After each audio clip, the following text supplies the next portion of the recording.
motiva y cuál es el sentido del encuentro de hoy, para luego ya pasar a la primera mesa. Nos falta todavía una persona, pero está al llegar. Entonces, el origen de esta jornada principalmente es, en el mes de noviembre, presentamos en la Asamblea de Madrid una proposición no de ley para modificar la Ley de Cooperativas de la Comunidad de Madrid. Era una propuesta que hacíamos sobre todo acompañados o llevando a la Asamblea de Madrid el trabajo que había hecho la Unión de Actores y Actrices.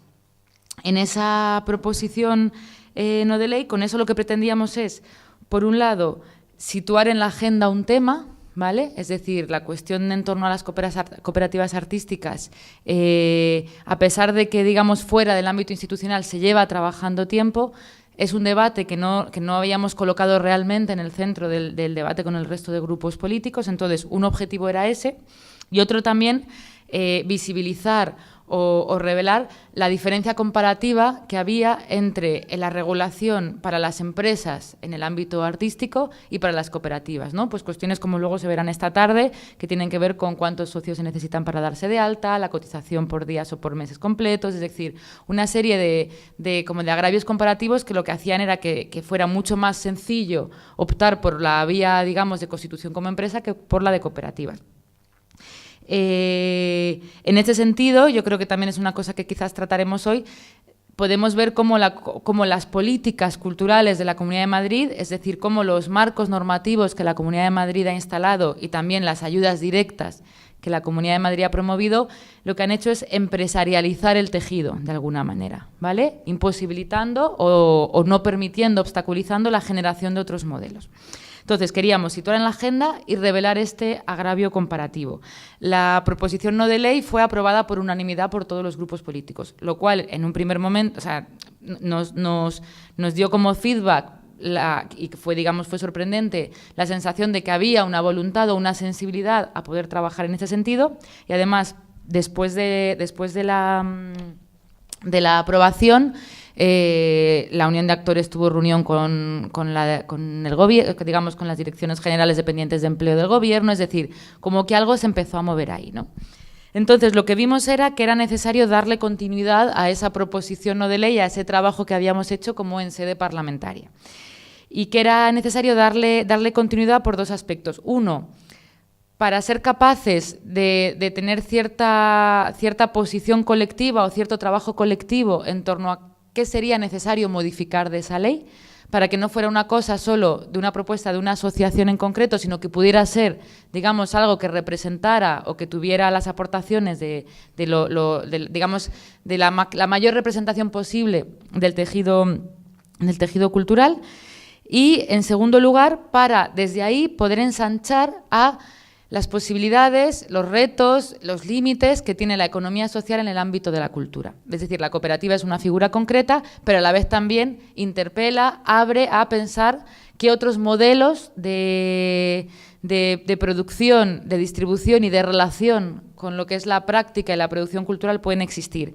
Esto enlaza de alguna manera con por qué nos interesa este tema, ¿no? Porque nos interesa este tema en concreto dentro de mi grupo político, que es Podemos, pero yo entiendo que digamos, como en la gente que está trabajando en torno a esta cuestión. Por dos razones principalmente. Una, por mejorar las condiciones de trabajo de los profesionales de la cultura.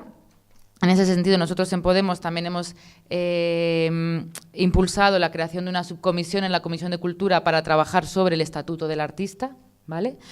Y por otro lado, por fomentar otro modelo de tejido cultural, es decir, un modelo en el cual la rentabilidad o el beneficio económico no sea lo único, sino que el objetivo sea la sostenibilidad de la propia práctica cultural. Con esto, ya lo he comentado alguna vez, no se trata de demonizar, digamos, la extracción de beneficios, sino que no sea el único modelo, es decir, que pueda existir un tejido denso, complejo, rico, que sea sostenible cuando su finalidad básicamente es producción cultural y proliferación cultural, ¿no? Entonces, con este marco es el marco que nos ha inspirado para organizar las mesas que os proponemos hoy. Son 3 mesas. Las dos primeras se centrarán en esta cuestión, digamos, como yo las llamaría un poco como de hacer mapa, ¿no? Es decir, en la primera plantearemos cuál ha sido el marco en la Comunidad de Madrid, cuáles han sido las posibilidades, cómo se ha podido desarrollar el cooperativismo cultural, para luego dar un salto a cuáles son las posibilidades de la economía social en el ámbito de la cultura.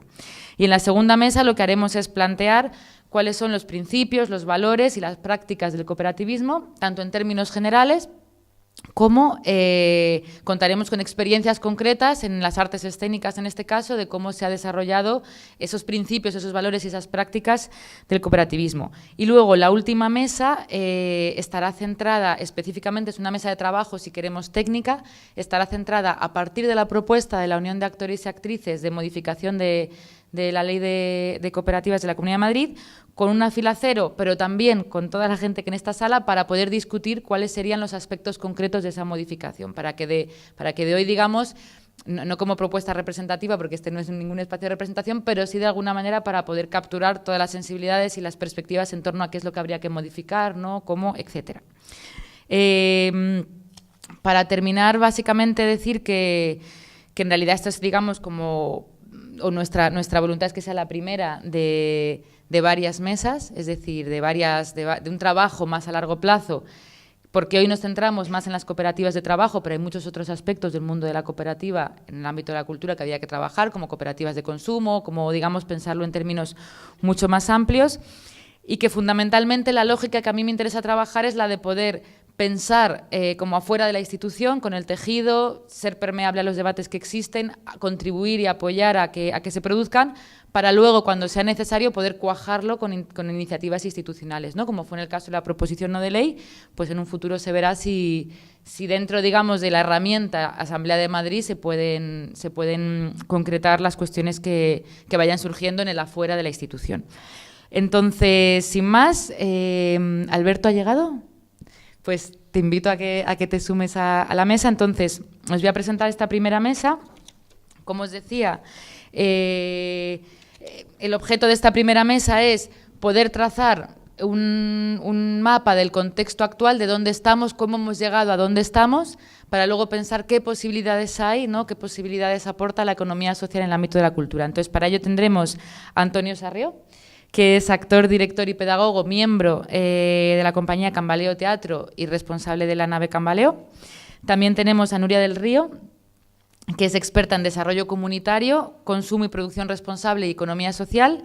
Y Antonio Herreros, que es autor, director, actor y productor teatral, director artístico de Pánico Escénico Producciones y fundador de la Fundación Contamos Contigo. El orden que yo había pensado de intervención, digamos, por lo general a lo concreto, sería primero Antonio, luego Alberto y luego a Nuria, si os parece bien. Qué impacto. Te toca.